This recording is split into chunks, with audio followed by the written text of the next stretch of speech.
नमस्कार प्रिय मित्रों, मैं आप सभी का ज्योतिषीय सलाहकार स्वामी नित्यानंद आप सभी के समक्ष आज फिर उपस्थित हूं। आप सभी के लिए एक विशेष टॉपिक, एक खास टॉपिक लेकर के आज हम आप इस वीडियो के माध्यम से जानेंगे कि आपके अंगूठे के चांद में क्या छुपा है आपके जीवन का रहस्य। मित्र, बहुत सारे लोगों को आपने देखा होगा कि ऐसे जैसे मुझे चांद बना हुआ है ऐसे चांद बना होता है। अंगूठे में भी और अंगुलियों में भी आपके बीच बीच में रेखाएं आ जाती हैं वाइट वाइट सी, और आपके अंगूठे के साथ साथ अंगुलियों में भी अंगुलियों का जो नाखून होता है वहां पर एक चांद बना होता है। एक ऐसे गोल टाइप का आपको वाइट वाइट सा एक चांद बनता है। उसका क्या रहस्य होता है? देखिए मित्र, ज्योतिष शास्त्र के द्वारा, ग्रहों के द्वारा ही आपके जीवन, मन, रंग, अंग सब कुछ आपको यहीं से निर्देशित किया जाता है। ज्योतिष शास्त्र वह शास्त्र है कि आपको बताता है कि आपके जीवन में गाल पे तिल है तो क्या आप हंसेंगे या रोएंगे, आंखों के पास तिल है तो आपके जीवन में क्या होगा, होठों पर तिल है तो आपके जीवन में क्या होगा, अगर आपके नाखून में बना हुआ है चांद का चिन्ह तो आप भाग्यशाली हैं या कुभाग्यशाली, अगर आपके अंगुलियों में भी बनना है चांद का निशान तो आप पढ़ेंगे या अनपढ़ रहेंगे, अगर आपकी कनिष्का नाम की उंगली में बना है चांद का चिन्ह तो आपके जीवन में क्या होगा, कर्ज या होगा मर्ज, अगर आपके अनामिका नाम की उंगली में बना हुआ है चांद का चिन्ह तो आपके साथ क्या होगा, अच्छा या बुरा। सब कुछ आपको ज्योतिष शास्त्र ही बताता है। हम इस वीडियो में केवल बात करेंगे अंगूठे में अगर बना है चांद का चिन्ह तो ऐसे जातक कैसे होते हैं। अगर अंगूठे जिन जातक, जिन व्यक्तियों के जीवन में, जिन प्राणियों के जीवन में, जिन जीवों के जीवन में या जिन भाइयों एवं बहनों के जीवन में मैं कह सकता हूं कि जिनके अंगूठे में चांद का चिन्ह बना है, ऐसे जातक कैसे होते हैं, पहले बात कर लेते हैं हम इनके स्वभाव के बारे में। ऐसे जातक मैं कह सकता हूं कि बहुत, मैं कह सकता हूं कि विनम्र होते हैं। जिनके अंगूठे में अगर यही चांद का चिन्ह अगर कनिष्का नाम की उंगली में बना है तो जातक जिद्दी होगा, लेकिन अगर अंगूठे में बना है तो जातक नम्र होगा, मतलब मैं कह सकता हूं कि सरल होगा, सुशील होगा, सहज होगा, कोमल होगा, मैं कह सकता हूं कि सौंदर्यता पर भी, अपने स्वयं के सौंदर्य पर भी ध्यान केंद्रित करने वाला जातक होगा। मतलब स्वयं को सुंदर दिखना है और पब्लिक को सुंदर, समाज को सुंदर लगना भी है, ये जातक अपने आप को फोकस करेगा। जिनके अंगूठे में चांद का चिन्ह बना है, अंगूठे में चांद का चिन्ह जो बना है, ये ऐसे जातक आपको बताऊं कि टेलीकॉम या मैं कह सकता हूं कि मार्केटिंग क्षेत्र या मैं कह सकता हूं कि नेटवर्क मार्केटिंग, इन क्षेत्रों में अच्छी मैं कह सकता हूं कि काबिलियत, अच्छी सक्सेस प्राप्त करते हैं। इन चीज़ों में उनकी रुचि भी होती है। मैं कह सकता हूं कि नेटवर्क मार्केटिंग, टेलीकॉम या मैं कह सकता हूं कि सोशल नेटवर्क में भी अच्छी उनकी पकड़ होती है, अच्छी उनकी रुचि होती है इस क्षेत्र में काम करने की। अगर आपके भी अंगूठे में चांद का चिन्ह बना हुआ है तो आप भी इन बातों को अपने आप पे फोकस कर सकते हैं, आप देख भी सकते हैं, और मैं कह सकता हूं कि 95% मेरी भविष्यवाणी सत्य भी निकलेगी। अगर आपके अनामिका नाम की उंगली में बना हुआ है चांद का चिन्ह तो कैसे होंगे आप? ऐसे जातक धार्मिक होते हैं। ऐसे जातक बहुत धार्मिक, मतलब एक होता धार्मिक तो अंगूठे के चांद वाले लोग भी होते हैं, लेकिन अनामिका नाम की जिनकी उंगली में चांद का चिन्ह बना होता है, ये बहुत, मतलब ऐसे लोग या तो संत बन जाते हैं, या तो वैरागी बन जाते हैं, या तो मैं कह सकता हूं कि धर्म अनुरागी बन जाते हैं, जिनका जन्म ही मैं कह सकता हूं कि धर्म की रक्षा, धर्मो रक्षित धरक्षिता के लिए होता है। और इस तरीके से उनके जीवन में मैं कह सकता हूं कि समर्पण होता है। माला फेरूं न जप करूं, सुमिरन करूं न राम, मेरा सुमिरन वो करे, मैं पावा विश्राम। इनके जीवन में ऐसा समर्पण होता है कि मैं एकदम स्वतंत्र हूं, एकदम मैं शून्य हूं, मैं कुछ हूं ही नहीं, जो है परमात्मा है, जो है वो धर्म है, जो है वो ईश्वर है, उसके सिवा दुनिया में एको हम द्वितीयो नास्ति, एक ब्रह्म ही इस जगत का प्राणाधार है।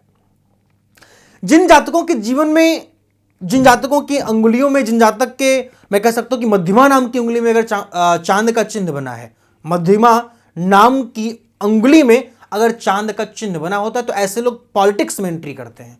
ऐसे लोग पॉलिटिक्स में एंट्री करते हैं और वहां पे उनको विजय भी मिलती है, उनको वहां पर सक्सेस भी बहुत अच्छी मिलती है, और मैं कह सकता हूं कि राजनेता के पद पर भी पदासीन होते हैं, मंत्री मिनिस्टर के पद को भी वो बहुत जल्द हासिल कर लेते हैं। मतलब मैं कह सकता हूं कि रंग से राजा बनते हैं, क्योंकि जो मध्यमा नाम की उंगली होती है, इसमें कहते भी अलग अलग अगर तिलक आप लगा रहे हैं, प्रतिदिन अपने मस्तक पर तिलक लगाते हैं, तो किस उंगली से कब आपको तिलक लगाना चाहिए यह भी हमारे शास्त्रों में बताया गया है।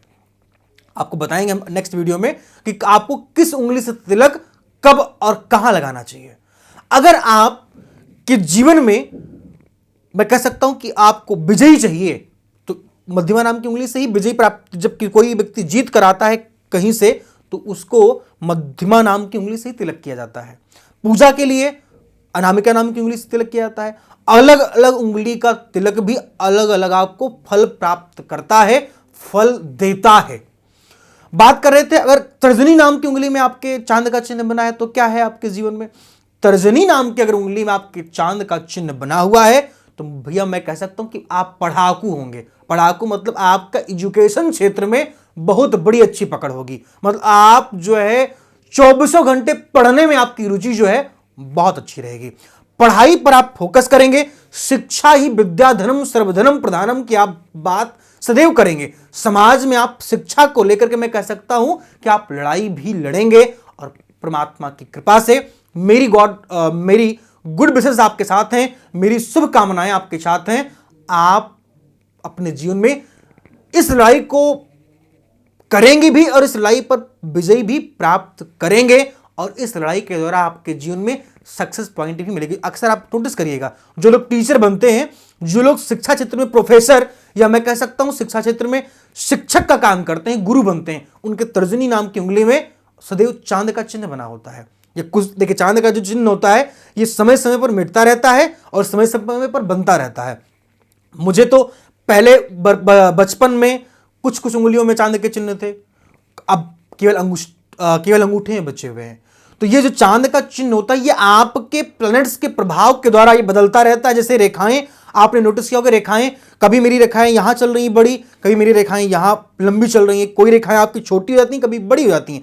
तो रेखाओं का जो मिलाप होता है, रेखाओं का घटना और बढ़ना, ये आपके ग्रहों के ऊपर ही डिपेंड होता है, आपके नक्षत्रों के ऊपर ही डिपेंड। जैसे बारिश कब होगी, कितनी होगी, किस किस समय होगी, ये ज्योतिष शास्त्री हमको बताता है। पंचांग में अभी भी लिखा हुआ है कि 2023 में जब 2000 नए संवत का नया पंचांग आएगा, आप देखिएगा उसमें एक साल पूर्व की एक साल पहले की बिफोर भविष्यवाणी कर दी जाती है कि इस साल इतनी बारिश लिखी हुई है, और सच में वही होती है। तो ज्योतिष शास्त्र के द्वारा आपको हम ये भी बता सकते हैं कि आपको किस उम्र में आपका बाल पकेगा, किस उम्र में आपको संतान होगा, आपकी शादी लेट होगी या बहुत पहले हो जाएगी, आपके जीवन में क्या कुछ होगा प्राप्त और क्या कुछ होगा अपर्याप्त। तो ज्योतिष शास्त्र वेदांत चक्षु है, इसके चश्मे से हम सब कुछ देख सकते हैं, सब कुछ ढूंढ सकते हैं। आप समझ गए होंगे मुझे लगता है। अगर आपको किसी भी प्रकार की समस्या आपके जीवन में चल रही है, उसके लिए आप परेशान हैं, तो जो स्क्रीन पे हमारे नंबर फ्लैश हो रहे हैं, इन नंबरों पर आप एक बार कॉल करके अपने जन्मांक चक्र का संपूर्ण विश्लेषण प्राप्त करें और अपने जीवन को ज्योतिष बनाएं, जीवन को ज्योतिष में उतार दें या ज्योतिष को अपने जीवन में उतार लें। जब तक दोनों में से एक काम आप नहीं करेंगे, तब तक आपके जीवन में सुख की गंगा हमको नहीं लगता कि भैया बहने वाली है। कुछ लोग तो कहते हैं मैं मानता ही नहीं, लेकिन मानते वो भी लोग हैं कब, जब दुख का पहाड़ टूटता है तब। मानता सब कोई सब कुछ है। लोग कहते हैं गुरुजी मेरा बच्चा मेरा कहना नहीं मानता, मैं तो कहता हूं छोड़ दो उसको। लोग कहते हैं कि गुरुजी मेरा बच्चा मेरा कहना नहीं मानता है, मैं कहता हूं उनको छोड़ दो, स्वतंत्र छोड़ दो। एक समय आएगा कि आपका कहना नहीं, वो पूरे संसार का कहना मानेंगे, और जब लोग उनको हर जगह उनको मारेंगे, हर जगह उनको प्रताड़ना मिलेगी, तब वो सबका कहना मानेंगे और सबकी बातें बड़ी प्यार से सुनेंगे। आपकी नहीं सुनेंगे तो किसी का नौकर बनकर किसी मालिक की बात सुनेंगे।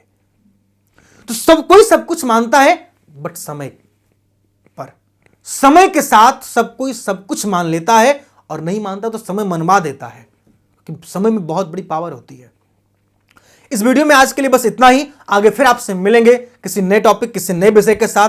तब तक के लिए नमस्कार, जय सीताराम। हमारे यहाँ वैदिक ब्राह्मणों के द्वारा सभी प्रकार के पूजा पाठ, कर्मकांड, संगीत में विवाह, गृह क्लेश, काल सर्प दोष, व्यापार में रुकावट व नवग्रहों की पूजा आदि कराई जाती है।